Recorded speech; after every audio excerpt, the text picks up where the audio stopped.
നമ്മൾ ഇന്നത്തെ ക്ലാസ്സിൽ ഇന്ത്യൻ പോളിറ്റിയുടെ ഭാഗത്തു നിന്നും എന്താണ് രാഷ്ട്രം അല്ലെങ്കിൽ എന്താണ് സ്റ്റേറ്റ് എന്നുള്ള കാര്യവും അതോടൊപ്പം തന്നെ ഒരു രാഷ്ട്രത്തിൻ്റെ അടിസ്ഥാന ഘടകങ്ങൾ എന്തൊക്കെയാണ് എന്ന കാര്യവുമാണ് നോക്കുന്നത്.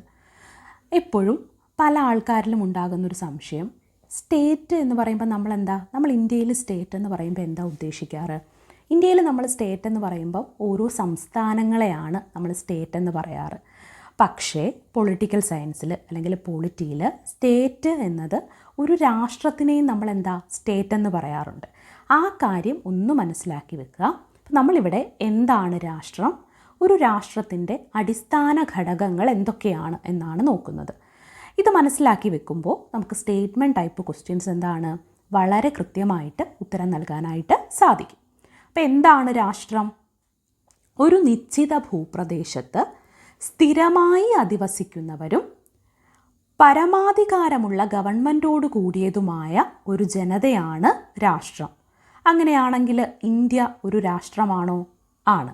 ഇന്ത്യ ഒരു രാഷ്ട്രമല്ലേ? എന്തുകൊണ്ടാണ്? ഒരു നിശ്ചിത ഭൂപ്രദേശമാണ് നമ്മൾ ഇന്ത്യ എന്ന് പറയുന്നത്. അതുപോലെ തന്നെ ഇവിടെയുള്ള നമ്മുടെ ഗവൺമെൻറ് എന്താണ്? പരമാധികാരമുള്ള ഗവൺമെൻറ്റാണ്.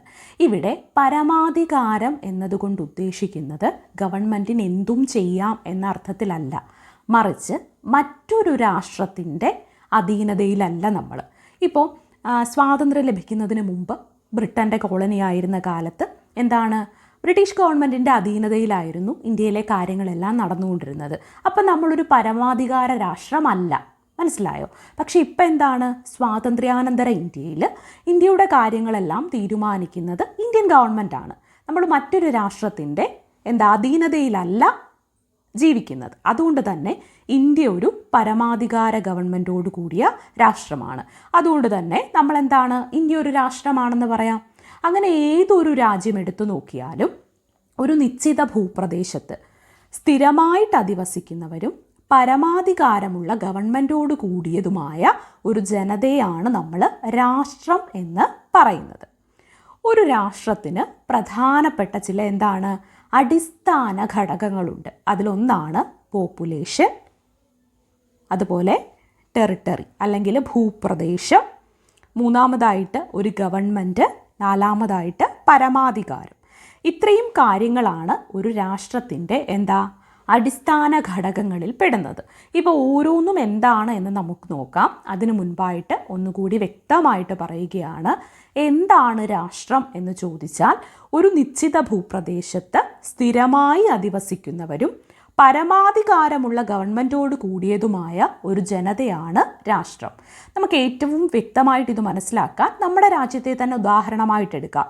ഒരു നിശ്ചിത ഭൂപ്രദേശത്ത് സ്ഥിരമായി താമസിക്കുന്ന ഒരു ജനത, അതുപോലെ പരമാധികാരത്തോട് കൂടിയിട്ടുള്ള ഒരു ഗവൺമെൻറ്റുമുള്ള ജനതയാണ് രാഷ്ട്രം എന്ന് പറയുന്നത്. ഇനി ഒരു രാഷ്ട്രത്തിൻ്റെ അടിസ്ഥാന ഘടകങ്ങളിൽ ഒന്നാമത്തെ ജനങ്ങളാണ്, അഥവാ പോപ്പുലേഷനാണ്. അതെന്താണെന്ന് നമുക്കൊന്ന് ഡീറ്റെയിൽ ആയിട്ട് തന്നെ നോക്കാം. രാഷ്ട്ര രൂപീകരണത്തിന് അനിവാര്യമായ ഒരു ഘടകമാണ് ജനങ്ങൾ. പരസ്പര ധാരണ, പരസ്പരാശ്രയത്വം, പൊതു താൽപ്പര്യം എന്നിവയെ അടിസ്ഥാനമാക്കി ജനങ്ങൾ ഒത്തൊരുമയോടെ പ്രവർത്തിക്കേണ്ടത് രാഷ്ട്രത്തിൻ്റെ നിലനിൽപ്പിന് അത്യന്താപേക്ഷിതമാണ്. ജനങ്ങളില്ലാതെ രാഷ്ട്രമില്ല. എന്നാൽ ഒരു രാജ്യത്തുണ്ടായിരിക്കേണ്ട ഏറ്റവും കുറഞ്ഞ ജനസംഖ്യ എത്രയെന്നോ പരമാവധി എത്ര ജനങ്ങൾ ഉണ്ടാകണമെന്നോ നിശ്ചയിക്കപ്പെട്ടിട്ടില്ല. അമിതമായ ജനസംഖ്യയും കുറഞ്ഞ ജനസംഖ്യയും രാഷ്ട്രത്തിന് ഗുണകരമല്ല. ഇത് രാഷ്ട്രത്തിൻ്റെ വികസനത്തെ പ്രതികൂലമായി ബാധിക്കും. ഇത്രയേ പറയുന്നുള്ളൂ. ഒരു രാഷ്ട്രത്തിന്, ഒരു രാഷ്ട്ര രൂപീകരണത്തിന് ഏറ്റവും അടിസ്ഥാനമായി വേണ്ട ഒരു ഘടകമാണ് ജനങ്ങൾ, അല്ലേ? ജനങ്ങളില്ലെങ്കിൽ പിന്നെ രാഷ്ട്രമുണ്ടോ? ഇല്ല. ആർക്ക് വേണ്ടിയിട്ടാണ് പിന്നെ അങ്ങനൊരു രാഷ്ട്രം രൂപീകരിക്കുന്നത് തന്നെ? അപ്പോൾ ഒരു രാഷ്ട്രം എന്ന് പറഞ്ഞാൽ അതിൽ ഏറ്റവും അത്യാവശ്യവും ഏറ്റവും അനിവാര്യവുമായത് ജനങ്ങളാണ്. ജനങ്ങളെന്ന് പറയുമ്പോൾ ആ രാഷ്ട്രത്തിനുള്ളിലെ ജനങ്ങൾ പരസ്പര ധാരണയോടെ, പരസ്പര ആശ്രയത്വത്തോടെ, പൊതു താൽപ്പര്യം എന്നിവയെ അടിസ്ഥാനമാക്കിയാണ് ഒത്തൊരുമയോടെ പ്രവർത്തിക്കുന്നത്.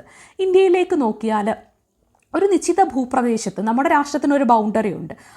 അതിനുള്ളിലുള്ള ജനങ്ങളാണ് ഇന്ത്യൻ ജനത എന്ന് പറയുന്നത്. ഇവിടെ വൈവിധ്യങ്ങൾ ധാരാളമുള്ള ഈ ഒരു രാഷ്ട്രത്തിൽ ജനങ്ങൾ പരസ്പരം സഹായിച്ചും സഹകരിച്ചും ഓരോ വൈവിധ്യങ്ങളെയും മനസ്സിലാക്കിക്കൊണ്ടല്ലേ താമസിക്കുന്നത്. എല്ലാം നമ്മുടെ രാഷ്ട്രത്തെ എടുക്കുകയാണെങ്കിൽ നമുക്ക് കുറച്ചും കൂടി വ്യക്തമായിട്ട് കാര്യങ്ങളെ മനസ്സിലാക്കാൻ കഴിയും. അതുകൊണ്ടാണ് നമ്മുടെ രാജ്യം തന്നെ നമ്മൾ ഉദാഹരണമായിട്ടെടുത്ത് പഠിക്കുന്നത്. അതോടൊപ്പം തന്നെ എന്താ, ജനങ്ങളില്ലെങ്കിൽ രാഷ്ട്രം എന്ന് പറയുന്ന ഒരു കോൺസെപ്റ്റിന് തന്നെ എന്താ അവിടെ പ്രസക്തി ഇല്ല എന്ന് നമുക്ക് പറയാൻ കഴിയും.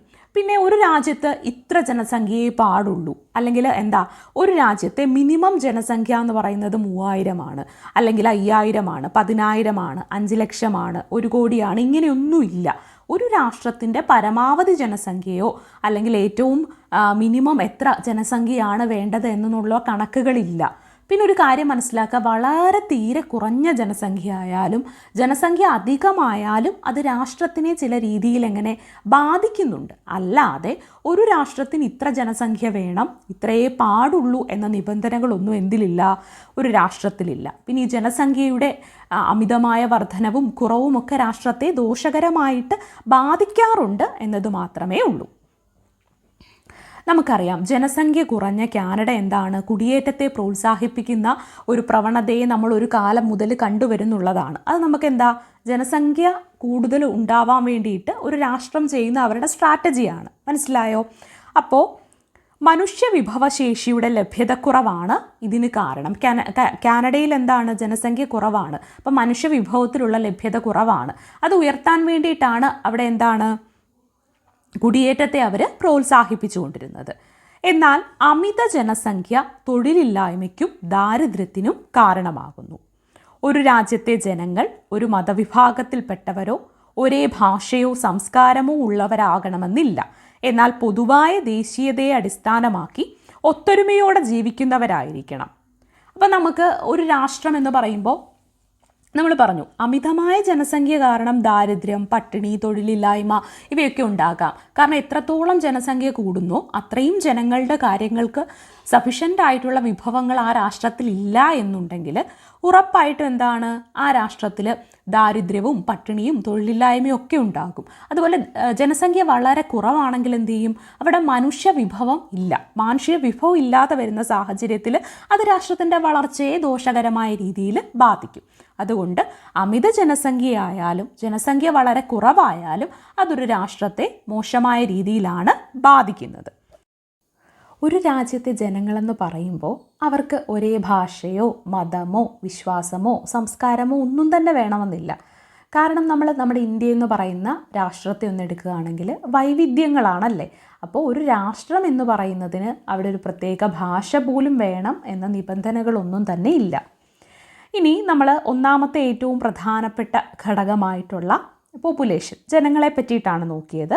രണ്ടാമതായിട്ട് ഭൂപ്രദേശം അല്ലെങ്കിൽ ടെറിട്ടറി, ഭൂപ്രദേശം അഥവാ ടെറിട്ടറി നോക്കാം. നമ്മൾ നോക്കുകയാണെങ്കിൽ ഇന്ത്യയുടെ ഭൂപ്രദേശം, അതിർത്തികൾ എന്നിവയെക്കുറിച്ചൊക്കെ എന്താണ് ഈ ഒരു മാപ്പിൽ ഇവിടെ കാണാനായിട്ട് നമുക്ക് സാധിക്കും. ഒരു രാഷ്ട്ര രൂപീകരണത്തിന് അനിവാര്യമായ ഘടകമാണ് ഭൂപ്രദേശം. എന്താണ്, ഒരു രാഷ്ട്ര രൂപീകരണത്തിന് ഏറ്റവും അനിവാര്യമായ ഒരു ഘടകമാണ് ഭൂപ്രദേശം.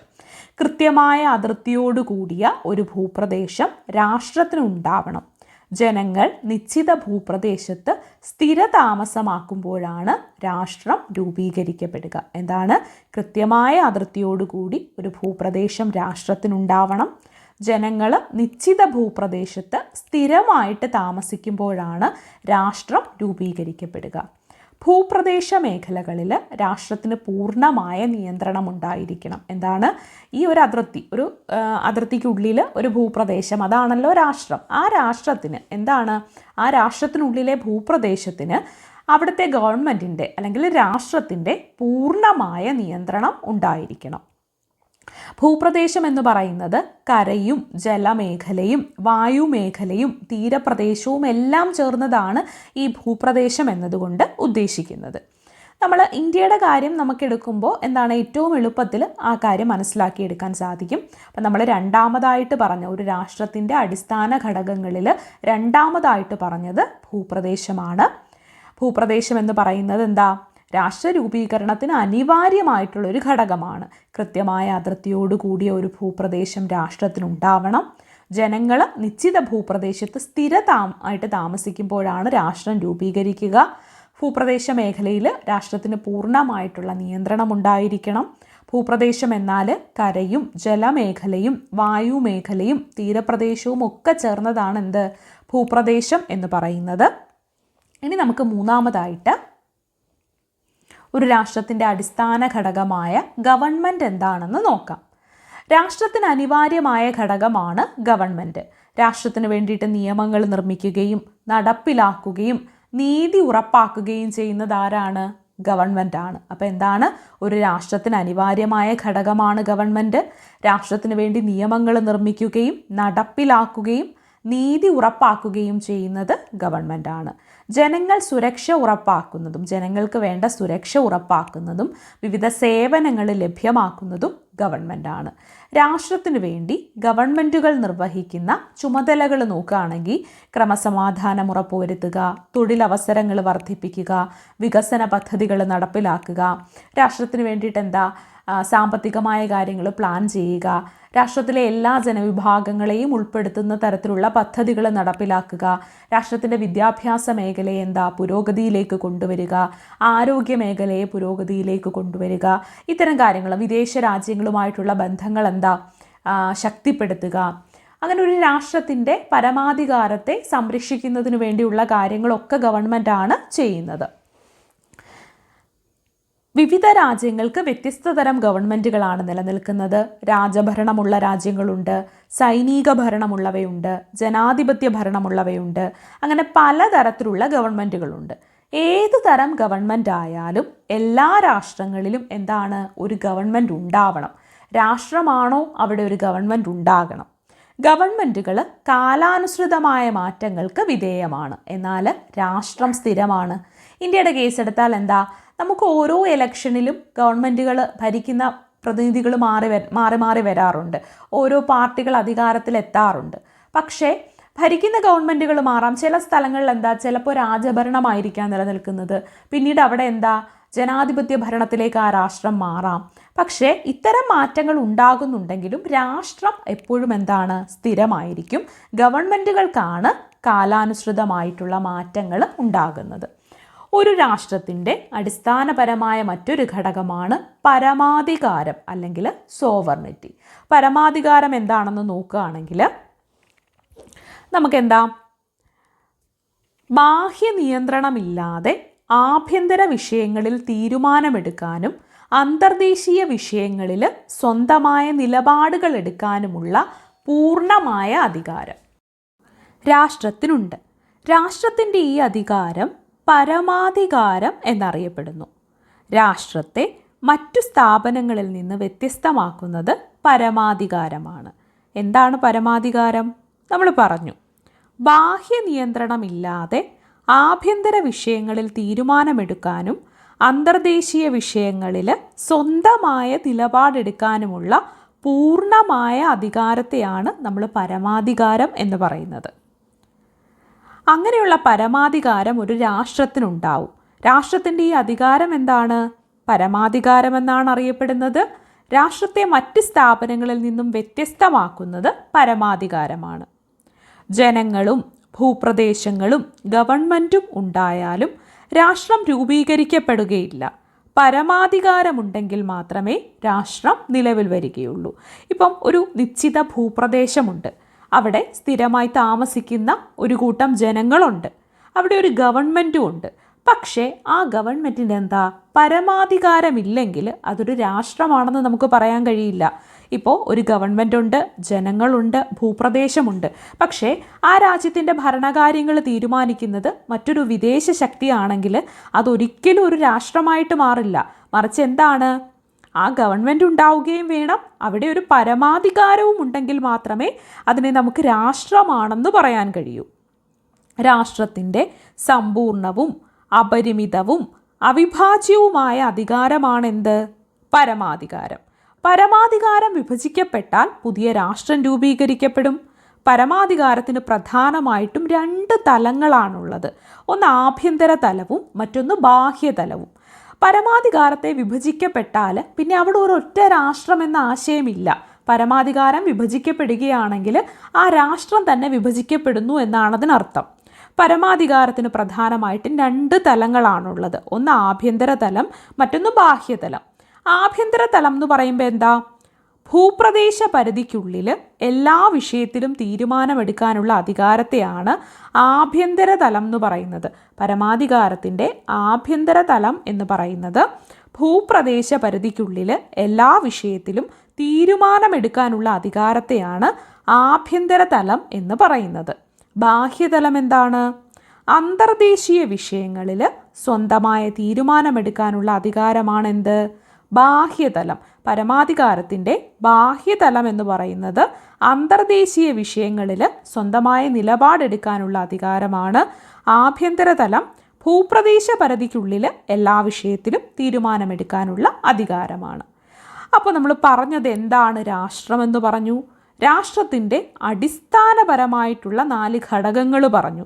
ജനങ്ങൾ, ഭൂപ്രദേശം, ഗവൺമെൻറ്, പരമാധികാരം. ഇവയെല്ലാം ഒത്ത് വരികയാണെങ്കിൽ മാത്രമാണ് നമുക്കതിനെ രാഷ്ട്രം എന്ന് പറയാനായിട്ട് സാധിക്കൂ. ഇതിൽ 3 ഘടകങ്ങളായിട്ടുള്ള ഗവൺമെൻറ്റും അതുപോലെ തന്നെ ഭൂപ്രദേശവും ജനങ്ങളുമെല്ലാം ഉണ്ടായാലും പരമാധികാരമില്ലെങ്കിൽ അതൊരു രാഷ്ട്രമാണെന്ന് നമുക്കൊരിക്കലും പറയാനായിട്ട് സാധിക്കുകയില്ല. എന്തിനാണ് ഈ ഒരു ഭാഗം ഇത്രയും ഇമ്പോർട്ടൻ്റ് ആയിട്ട് പറയുന്നത് എന്ന് വെച്ചാൽ, സ്റ്റേറ്റ്മെൻറ്റ് ടൈപ്പ് ഒരു ക്വസ്റ്റ്യൻ വന്നാൽ നമുക്ക് മാറിപ്പോകാൻ പാടില്ല. കൃത്യമായിട്ട് ഉത്തരം എഴുതാൻ കഴിയണമെങ്കിൽ അടിസ്ഥാനപരമായ കാര്യങ്ങൾ കൂടിയിട്ട് അറിഞ്ഞിരിക്കണം. നമ്മൾ ഇതിനു മുൻപ് ഒരു ക്ലാസ്സിൽ ഒരു രാഷ്ട്ര രൂപീകരണവുമായിട്ട് ബന്ധപ്പെട്ട സിദ്ധാന്തങ്ങൾ നോക്കിയിട്ടുണ്ടായിരുന്നു. ഇവിടെ നമ്മൾ എന്താണ് രാഷ്ട്രമെന്നും അതോടൊപ്പം രാഷ്ട്രത്തിൻ്റെ പ്രധാനപ്പെട്ട 4 അടിസ്ഥാന ഘടകങ്ങൾ എന്തൊക്കെയാണെന്നുമാണ് നോക്കിയത്. നമുക്കെന്താണ് കൂടുതൽ ഇൻഫർമേറ്റീവായിട്ടുള്ള കാര്യങ്ങളുമായിട്ട് മറ്റൊരു ക്ലാസ്സിൽ കാണാം.